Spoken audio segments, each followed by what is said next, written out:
পৃথিবীতে যত ইবাদত এসেছে, পৃথিবীতে যত হুকুম এসেছে, পৃথিবীতে যত নিষেধ এসেছে, এটা করতেই হবে, এটা করা যাবেই না।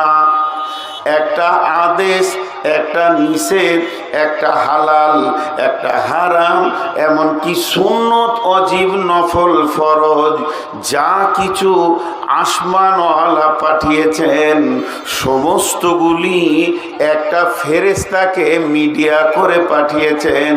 ওই ফেরেশতাটার নাম হলো জিবরাইল আমিন। কোরআনের শুরু থেকে শেষ, হাদিসের বিসমিল্লাহ থেকে শেষ পর্যন্ত যতগুলি হুকুম এসেছে, যে ফেরেশতাতে নিয়ে এসেছেন ওর নাম হলো জিবরাইল। কিন্তু সলাত, কিন্তু সলাত, কিন্তু সলাত, নামাজ আমরা যাকে বলি, এইটা যখন আল্লাহ দেওয়ার নিয়ত করলেন তখন জিবরাইলের প্রয়োজন হলো না, যেমন ফেরেশতাকে মাঝে নিলেন না, বরং জিবরাইলের মাধ্যম দিয়ে বরাক পাঠিয়ে আল্লাহ তার নবীকে এই পৃথিবী গ্রহ থেকে মসজিদে হারাম থেকে আকসা, আকসা থেকে সত্তবক আসমানকে ভেদ করে সিদরাতুল মুনতাহাকে পার করে আল্লাহ নিজের সিংহাসনে, নিজের এলাকায়, নিজের জায়গায় তার হাবিবকে ডেকে নিয়ে নিজের হাতে যে ইবাদতটা দিয়েছেন, আল্লাহ বান্দা, বান্দা আল্লাহ, মিডিয়া কেউ নাই, সেই ইবাদতটার নাম হলো সলাত। এই সলাতের ভিতরে মেরাজুল মুমিন ঢুকে আছে। কিয়ামত পর্যন্ত মুমিনের মেরাজ হবে সলাতের ভিতরে। মানুষ যখন সলাতে দাঁড়িয়ে যায়, সাজদায় চলে যায়, তখন মানুষ জেনে নেন আপনার আল্লাহ আপনার করিবে চলে আসে। সমস্ত কিছু আল্লাহ, আপনি আল্লাহ, আল্লাহ আপনি হন, মধ্যখানে কোনো ফেরেশতার মিডিয়া নাই। এটা কিয়ামত পর্যন্ত থাকবে। এর জন্যে সমস্ত ইবাদতের সব থেকে বড় ইবাদত হলো সালাত। একটা গেল। তাহলে নামাজের ক্ষেত্রে ওয়াক্ত চলে এলে ও দামি হয়ে গেল। এবার চলেন, তাহলে কি হজটা খারাপ? লে মজা, হজটা কি খারাপ? হজও বড় ইবাদত, যাদের টাকা আছে তার জন্যে। এর যুক্তি কি? আল্লাহ তাবারাক ওয়া তাআলা গোটা কোরআনে 114টি সূরা দিয়েছেন। আল্লাহ তাবারাক ওয়া তাআলা গোটা কোরআনে 114টি সূরা দিয়েছেন। সলাতের নামে সূরা নাই, রোজার নামে সূরা নাই, যাকাতের নামে কোনো সূরা নাই, শুধু একটি সূরা পার্টিকুলার হজের উপরে আল্লাহ বর্ণনা করেছেন। সূরাটার নামই রেখেছেন সূরাতুল হজ। তাহলে হজ কত দামি ইবাদত, যার উপরে আল্লাহ একটা গোটা সূরা নাজিল করেছেন।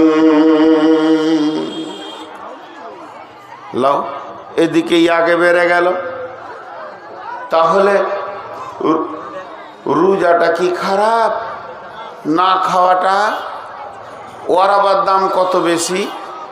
যতগুলি ইবাদত দুনিয়াতে আছে, যতগুলি ইবাদত হাদিসে কোরআনে আছে, আপনার আমার উপরে হুকুম বর্তানো হয়েছে, সমস্ত ইবাদতের বদলা হলো জান্নাত, সমস্ত ইবাদতের বদলা হলো গুনাহ মাফ, নেকি হবে, জান্নাত যাবে।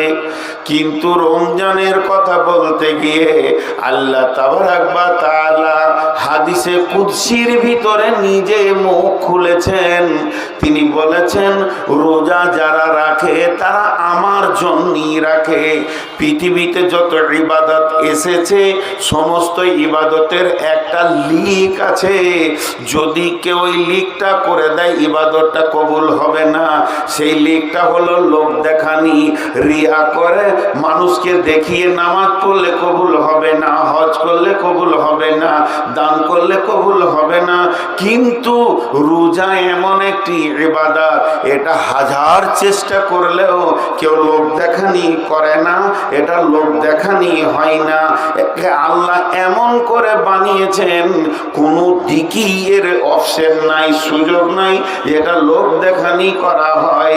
আল্লাহ বলছেন যে রোজা রাখবে তার জন্যে জান্নাত, তার জন্যে ক্ষমা, তার জন্যে জাহান্নাম থেকে মুক্তি।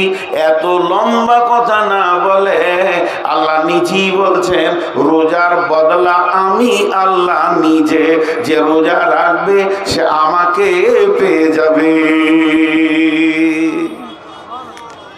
তাহলে আমি কি বললাম, এক একটা ক্ষেত্রে এক একটা উপর দিকে আগে বেড়ে গেছে। এটা উদাহরণ দেব, শুনে মজা লাগবে। উদাহরণটা কি, একটা রুগী গেছে ডাক্তারখানা, তোমার চোখের সমস্যা, তা ডাক্তার ওকে টেবিলে শুয়ে দে, চোখ দেখছে, ছানি পড়েছে, পর্দা হয়েছে, পর্দাটা তুলতে হবে, চোখের যত্ন করেন। ডাক্তার কথা বলতেই আছে যাতে রুগীর দিলে এটা ঢুকে যায়। চোখ অমূল্য সম্পদ, চোখে কিছু পড়ে যেন না যায়, সাবধানতা অবলম্বন করবেন, ঠান্ডা না লাগে, ছানিটা তুলতে হবে, পর্দাটা তুলতে হবে, চোখে ভালো দেখবেন, চোখের দিকে খেয়াল রাখেন, চোখের যত্ন করেন, বেশি এই জিনিসগুলো খেয়েন না, বয়স হয়েছে, চোখ লোপ পাবে। তখন ওই রুগীটা বলছে তাহলে আমার কিডনি দুটো কেটে ফেলে দেন। ডাক্তার বলেছে যে তোর কিডনিটা দরকার নেই। তো এক একটা ক্ষেত্রে একটা ইবাদত আগে দিকে বেড়ে যায়। এখন আমি যে বিষয়টা ধরেছি ওখানে চলে এসেছি, ওই কথাই এবার শুরু হয়ে গেল। সেটা কি, জান্নাতে যতজন যাবে, জান্নাতে যতজন যাবে, জাহান্নামের কথাটা বাদ দেন।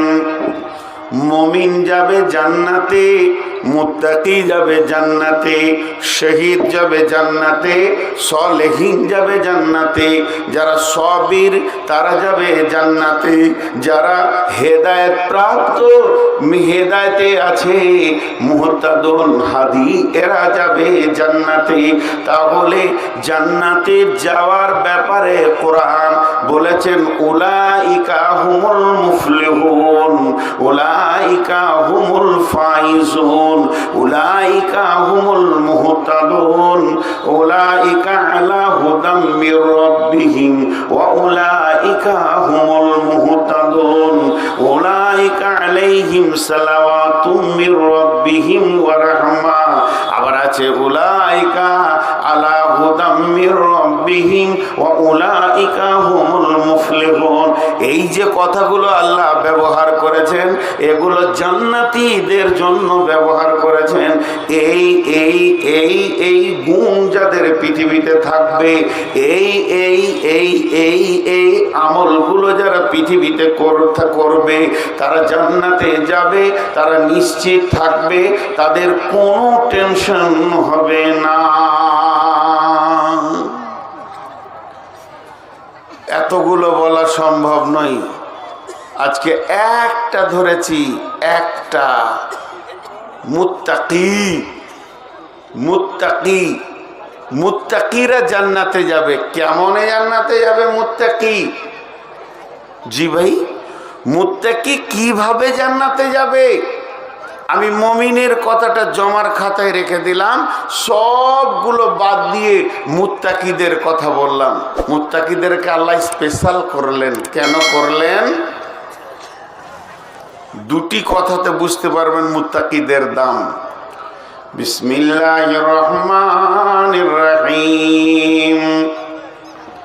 ইন্নাল মুত্তাকিনা ফি দিলালিন ওয়া উয়ুন وفواكه مما يشتهون كلوا واشربوا هنيئا بما كنتم تعملون إنا كذلك نجزي المحسنين আল্লাহ তাবারক ওয়া তাআলা বলছেন, হে বিশ্ববাসী রে, হাওড়া থেকে যতগুলি ট্রেন দিল্লি যায় সব ট্রেনে খাবার পাবেন না, কিন্তু শতাব্দীতে যান, বন্দে ভারতে যান, আর রাজধানীতে যান, টিকিটের সঙ্গে আপনার খাওয়ার এক করে আছে।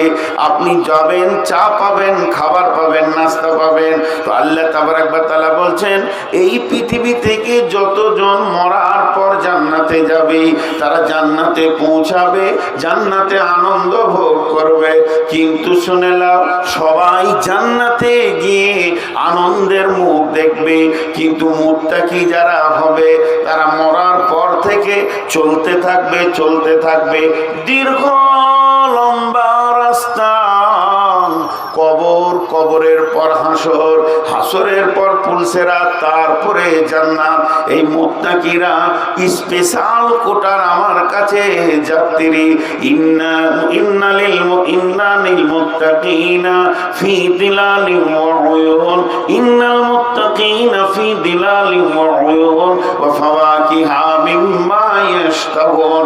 মুত্তাকি যারা হবে তারা ছায়ার ভিতরে থাকবে এবং তাদের সামনে কুলকুল কুলকুল করে নদী বইতে থাকবে, আর তাদের সামনে ফল ফ্রুটের শাখা সম্ভার থাকবে, তারা খেতে থাকবে, আগাতে থাকবে।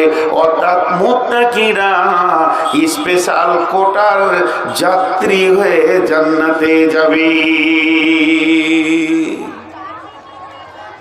সূরা নাবাতে আল্লাহ বলছেন, বিসমিল্লাহির রহমানির রহিম, ইন্নালিল মুত্তাকিনা মাফাজা। বিশ্ববাসীরে, তুমি যদি মুত্তাকি হতে পারো, তুমি যদি মুত্তাকির গুণটা আনতে পারো, যে যে কাজ করলে মানুষ মুত্তাকি হয়ে যায় সেইগুলো যদি তোমার মধ্যে এসে যায়, তাহলে তুমি পৃথিবী থেকে নিশ্চিত হয়ে যাও, তুমি কিয়ামতের দিন বেঁচে গেছো, হাসরে বেঁচে গেছো, পুলসেরাতে বেঁচে গেছো। তোমার আর 2 নম্বর কোনো টেনশন থাকবে না। দেখেন মুত্তাকিদের কত কপাল ভালো, এরা পৃথিবী থেকে আল্লাহ বলছে তোমাদের কোনো টেনশন নেই। আমি একটা কথা প্রথমেই ভূমিকাতে বলেছি, এক একটা বিষয়ে এক একটা গুরুত্ব আছে। তো মুত্তাকি হওয়াটা যে কত গুরুত্ব, আল্লাহ নিজে মুত্তাকি আমাদেরকে বানিয়ে নেন। আল্লাহ আমাদেরকে মুমিন হতে বলেছেন, কোরআনে হুকুম দিয়েছেন মুমিন হওয়ার ব্যাপারে, কিন্তু মুমিন বানিয়ে নেন না, মুত্তাকিটা কিন্তু বানিয়ে নেন আল্লাহ। এই লাইটটা বন্ধ করো, ইশারা বুঝে না। এত লাইটেও লাইট মেরে দেখছে আমাকে, আর বুড়ার সব চুল পেকে গেল, এতদিনে দেখছে।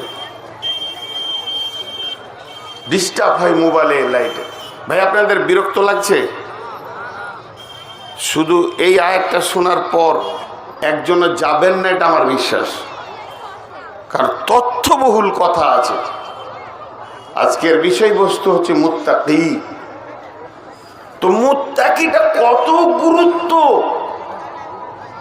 আল্লাহ আমাদেরকে বানিয়ে নেন, আমরা হব না, আল্লাহ হবে। কেমন একটা উদাহরণ দিই। প্রাইমারি স্কুলে পড়াশোনা, হাই স্কুল, কলেজ, ইউনিভার্সিটিতে পড়াশোনা। প্রাইমারি স্কুলের ছাত্ররা তাদের চিন্তাই থাকে যেন আমাকে পড়া দিতে না হয়, মাস্টার যেন আমাকে দেখতে না পায়, পাক্কা চোরু লুকায়।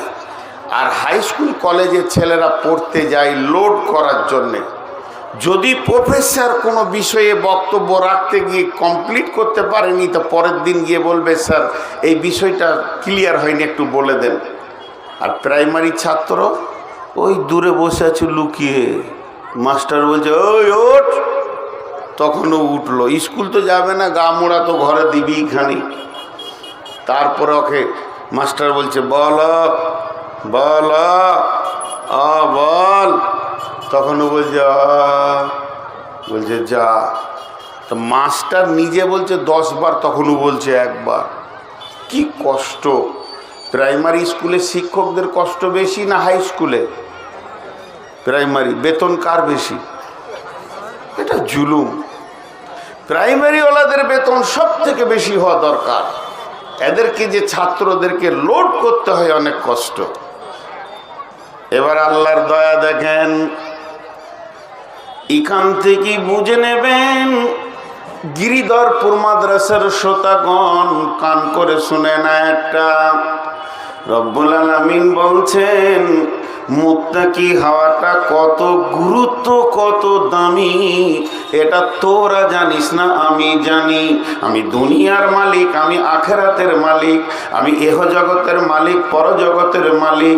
তুই যদি মুত্তাকি হস, ওই জগতে কি ফেসিলিটি পাবি আর তোর পজিশনটা কি তৈরি হবে কেউ জানে না, আমি আল্লাহ জানি। এর জন্য দয়া করে আমি তোদেরকে প্রতি বছর একবার করে মুত্তাকি বানাই। বিসমিল্লাহির রহমানির রহিম। ইয়া আইয়ুহাল্লাযীনা আমানু কুতিবা আলাইকুমুস সিয়ামু কামা কুতিবা আলাল্লাযীনা মিন ক্বাবলিকুম কামা কুতিবা আলাল্লাযীনা মিন ক্বাবলিকুম। হে মুমিনের দল, ও মুমিনের দল, ওরে ঈমানদারেরা, ঈমানদারেরা তোমরা কান করে শোনো। তোমাদের ওপরে আমি রমজান মাসে রোজাকে ফরজ করে দিয়েছি। আমি লিখিতভাবে রেজুলেশন করে দিয়েছি, অপরিহার্য করে দিয়েছি।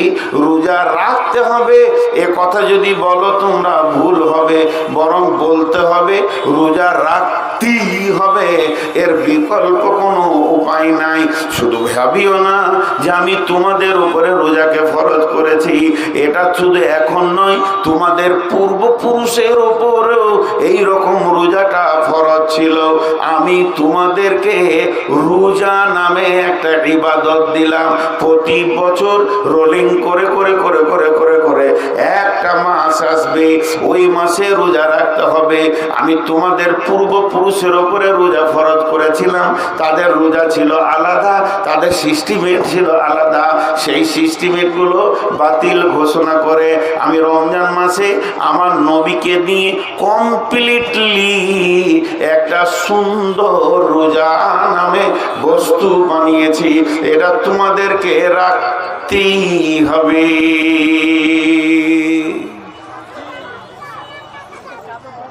প্রশ্ন করি, বুঝে আসছে না আল্লাহর কাছে?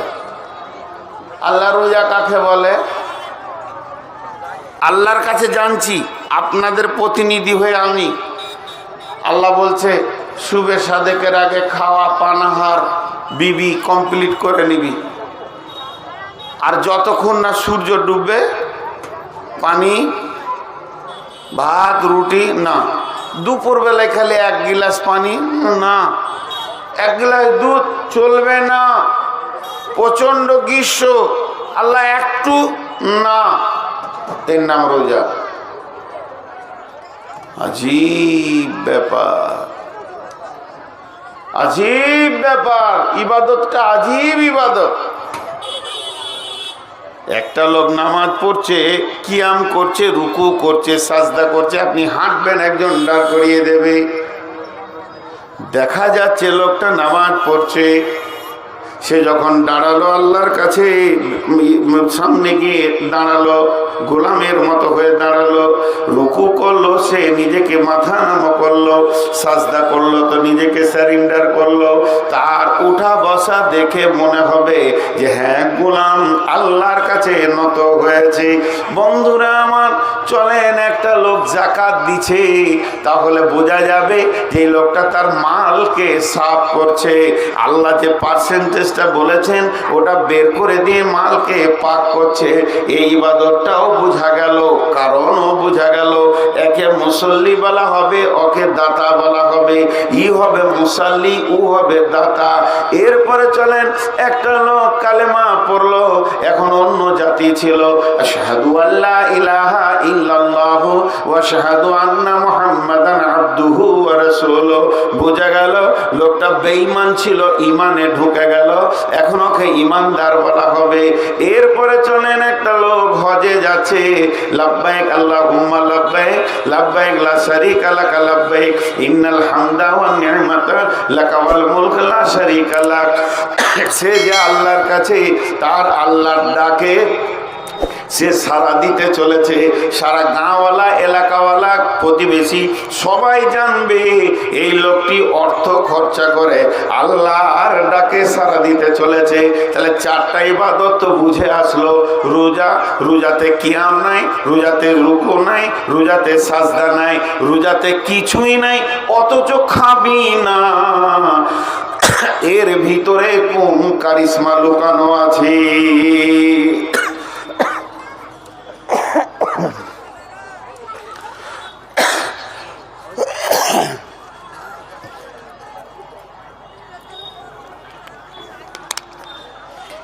এর ভিতরে কি কারিশমা লুকানো আছে? খাবি না, লাভটা কি হবে?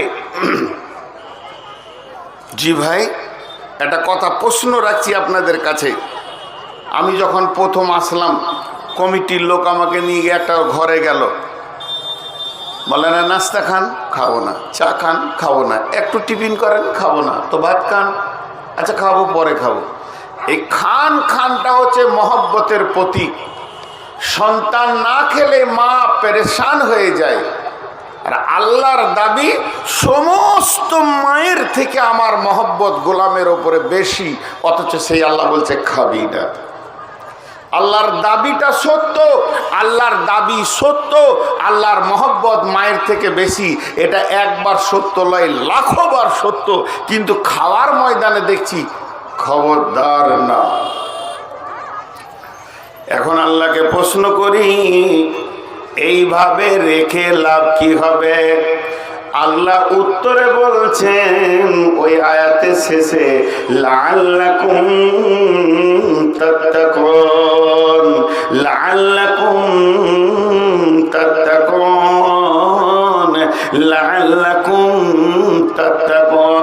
ওরে আমার গোলাম রে, ওরে আমার বান্দারে, ওরে আমার মুমিনের দল, আমি তোদেরকে না খাইয়ে মুত্তাকি বানিয়ে নিলাম। মুত্তাকি মানে আল্লাহ ভীতু তোরা হয়ে গেলি। কি করে আল্লাহ ভীতু হলাম? আল্লাহ তাবারাক ওয়া তাআলা প্রমাণ দিচ্ছে, দেখ তোকে আমি রোজা রাখতে বলেছি, তুই সুবে সাদেকের আগে খেয়েছিস, এখনো আজান হলো না, সূর্য এখনো ডুবলো না, এখনো মাগরিব হলো না, দুপুর বেলায় তোকে পিপাসা লেগেছে, বাড়ির ভিতরে শুয়ে আছিস, দরজাটা লাগানো আছে, তোর সামনে ফ্রিজ আছে, ফ্রিজে কোল্ড ড্রিঙ্কস আছে, তোর চৌকি নিচে সমস্ত খাবার আছে, ফ্রিজে ফল ফ্রুট ভর্তি আছে, তারপরও তুই খাস না কেন? এটা একটাই কারণ যে আল্লাহ দেখে নিবে। এই মনটা, এই দিলটা, এই মিজাজটা যদি তোদের সারা বছর থেকে যায়, তাহলে তোদের মতো পরেজগার কে হবে রে? এটা তবে এক মাস বানিয়ে তোর ভিতর একটা যোগ্যতা রয়েছে, ওটাকে আমি বহির প্রকাশ করে তোকে তোর চোখে আঙ্গুল দিয়ে দেখিয়ে দিলাম, ওরে আব্দুর রহমান, ওরে আব্দুল সালাম, ওরে আব্দুল কাবুল কালাম, ওরে ইবাদুর রহমান, ওরে আব্দুল সাত্তার, তোর ভিতরে একটা যোগ্যতা রয়েছে। আল্লাহর হুকুমের বাইরে কোনো জিনিসে তুই হাত দিবি না, তাহলে অন্য মাসে মদের বোতলে, জুয়াতে, তাসেতে, লুদুতে, দাবাতে হাত দিবি না। তোর বিবি থেকে তোকে বিরত রেখে দেখিয়ে দিলাম, যে মহিলাটার ইশারা তুই বুঝিস, তোর ইশারা সেও বুঝে, যে তোর ভোগ, যে মেয়েটা তোর হালাল, যাকে এতদিন ব্যবহার করলি, রমজান মাসে স্টপ করে দিলাম, আর তোকে দিনে হাত দিতে দিলাম না। তার মানে তোর ভিতরে একটা যোগ্যতা রয়েছে মহিলা থেকে বেঁচে থাকার। তবে যখন এই রমজানে তোর ভিতরে গভীর একটা হীরের টুকরো লুকিয়েছিল, সেটাকে বের করে তোর হাতেই আমি দিয়ে দিলাম, এই যোগ্যতাটা অন্য মাসে কাজে লাগা লাগাবি। খবরদার কারো মেয়ের কাপড় ধরে তুই টানবি না, তাহলে তুই মুত্তাকি থেকে যাবি।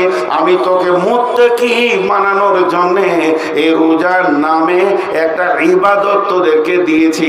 টোটাল রোজা রাখলে তুই মুসাল্লি হবি না, তুই হাজি হবি না। তোকে হাজি বলে ডাকবে না, তোকে দাঁতা বলে ডাকবে না, তোকে মমিন বলে ডাকবে না, তোকে ডাকবে না আপনার কিনা মুসাল্লি বলে, তোকে তোর নাম হয়ে যাবে মুত্তাকি। যেহেতু আয়াতের শেষে আমি আল্লাহ তোর টাইটেল দিয়েছি লাআল্লাকুম তাত্তাকুন, আমি রোজাটা এমন প্যাটার্নে বানালাম যাতে করে তোরা মুত্তাকি হয়ে যাবি।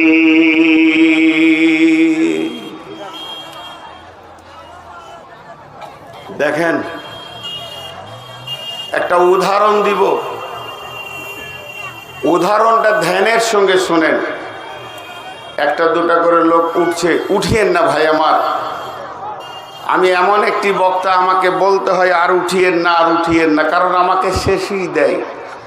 নসিব খারাপ, কত জালসায় গিয়ে কমিটির হাতে ধরি, ভাই আমাকে আগে দেন আর কাউকে পরে দেন না, আপনি শেষে থাকেন। আর এখন মানুষের শারীরিক ক্ষমতা, সহ্য ক্ষমতা, স্ট্রেংথ কমে গেছে। এটার কারণ জানেন? বিহারে সারা সারা রাত জালসা হয়, তারাও 11টা 12টায় ভেঙে দিচ্ছে। একটা বৃহত্তর কারণ, যতগুলো কারণ আছে আপনি দেখাবেন ওগুলোও ঠিক, আর তার মধ্যে একটা কারণ এই যে করোনা ভাইরাসের যে ভ্যাকসিনটা মেরেছে না, মানুষকে দুর্বল করে দিয়েছে, কাজ থেকে মাথা সরিয়ে দিয়েছে, আর মানুষ সেই এনার্জি নিয়ে কাজও করতে পারছে না, যুবকদেরকে পঙ্গু মনে হচ্ছে। এই ভ্যাকসিনটা সারা বিশ্বকে পঙ্গু করেছে। এই জন্যে মানুষ বেশি রাত জাগতে পারছে না, বেশি টাইম ধরে গাড়ি চালাতে পারছে না, বেশি টাইম ধরে মাঠে কাজ করতে পারছে না। যুবক ছেলে, তার বাপ বলছে যে 3 বিঘা চাষ করে বাড়ি গিয়েছি, তারপরে উঠেছি, আর ও 1.5 কাঠা পারছে না। পারবে কি করে? ভ্যাকসিন মেরে দিয়েছে, দুর্বল করে দিয়েছে বিশ্বকে। তো যাই হোক, একটু ধৈর্য ধরেন। এবার পরবর্তী আয়াতে যাচ্ছি, খালি একটা উদাহরণ দিব। আল্লাহ খেতে দিলেন না, এর ভিতরে লাভ কি আছে? উদাহরণটা মন দিয়ে শোনেন। আপনাদের এখানে ইটের ভাটা আছে, ইট কাটে কি না? তো ইট যে কাটে সেই মিস্ত্রি কোদালটাকে নিয়ে ইট ভাটাতে গিয়েছে, টলি করে মাটি নামানো আছে, মেরেছে জোরে একটা কোপ মাটিতে।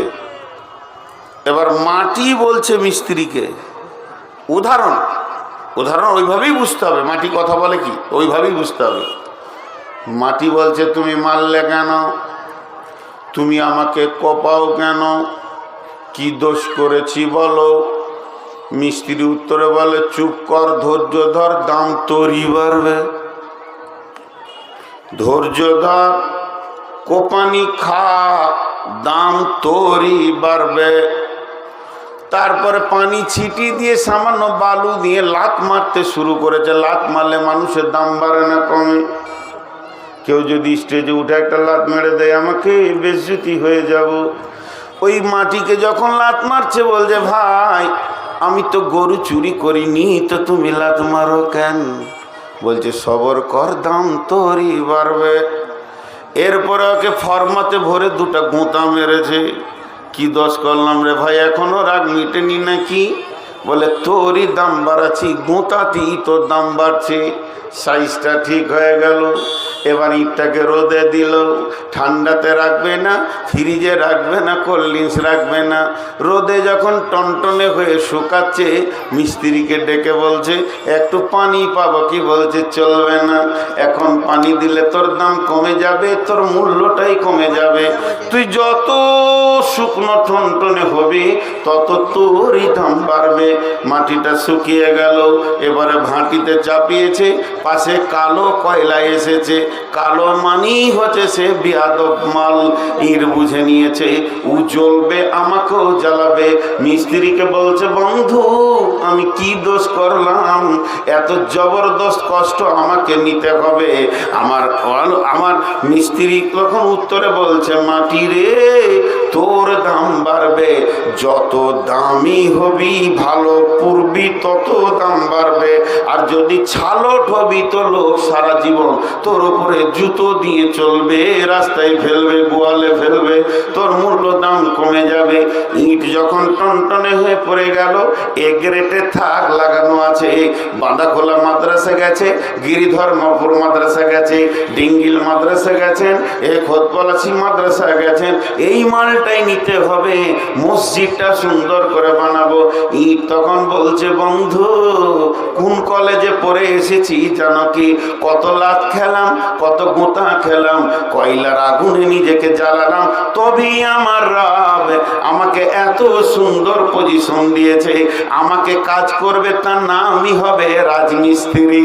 সে আমাকে হাতে ধরে ধরে এমন এমন জায়গায় বসাবে, আমি হব স্কুল, আমি হব কলেজ, আমি হব হসপিটাল, আমি হব স্টেশন, আমি হব মাদ্রাসা, আমি হব মসজিদ। সারা জীবন তেলাওয়াত শুনবো, ধৈর্য ধরলে দাম বাড়বে।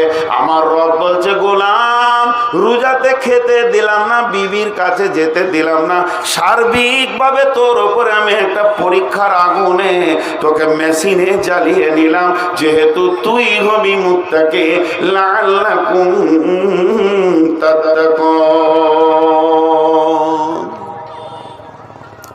আপনাদের নদিয়াতে মেয়ে ছেলে বেশি নাকি গো? হ্যাঁ, পুরুষের থেকে প্রত্যেক জালসাতে 1.5 মেয়ে ছেলে দেখতে পেয়েছি নদিয়াতে। সুবহানাল্লাহ, আল্লাহ মাফ করুক। মেয়ে ছেলে তো আমারই মা, আর আমারই বেটি, আমারই খালা, আমি তা বলছি না। ওইখানে একটা ছেলেকে বলছি, ভাই মাদ্রাসাটা কোন দিকে গো?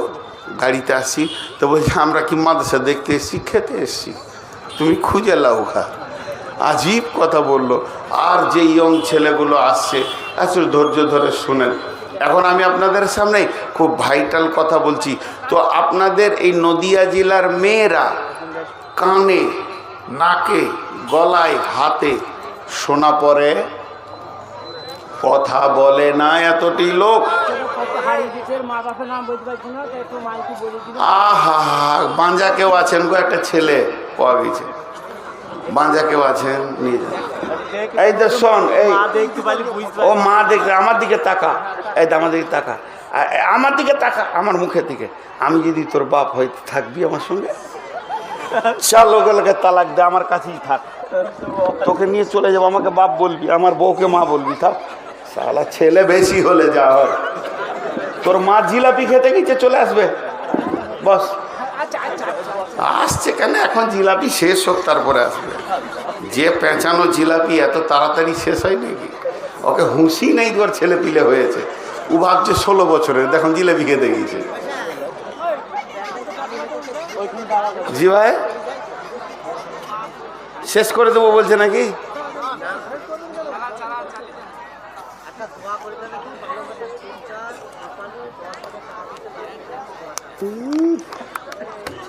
হাত তুলে দোয়া আমি করি না, চুপচাপ যে দিয়েছে নাম করতে হবে না, আল্লাহর কাছে পেয়ে যাবে। আচ্ছা, হচ্ছে পরে তো এখানকার মেয়েরা সোনা পরে না, একজনা সোনা পরে না, গয়না পরে। সোনা নাকে কানে নেওয়া যায় না।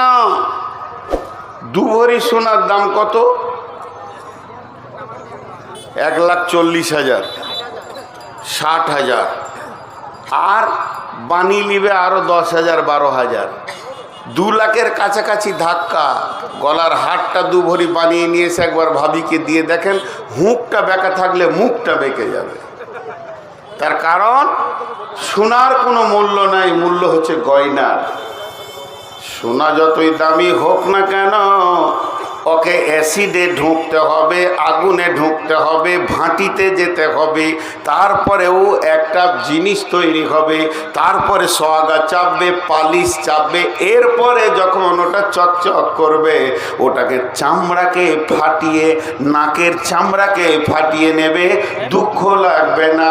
তার কারণ সোনা যতক্ষণ পর্যন্ত ভাঁটিতে আর আপনার কিনা ডাইসে এবং হাতুড়ির নিচে না যাবে, অতক্ষণ গয়না হবে না। তেমনি মুমিন হলো সোনা, আর মুত্তাকি হলো গয়না, মুমিন যত আছে সব সোনা। আর এই মুমিনকে যখন প্রসেসিং করা হবে তখনও গয়না হয়ে যাবে।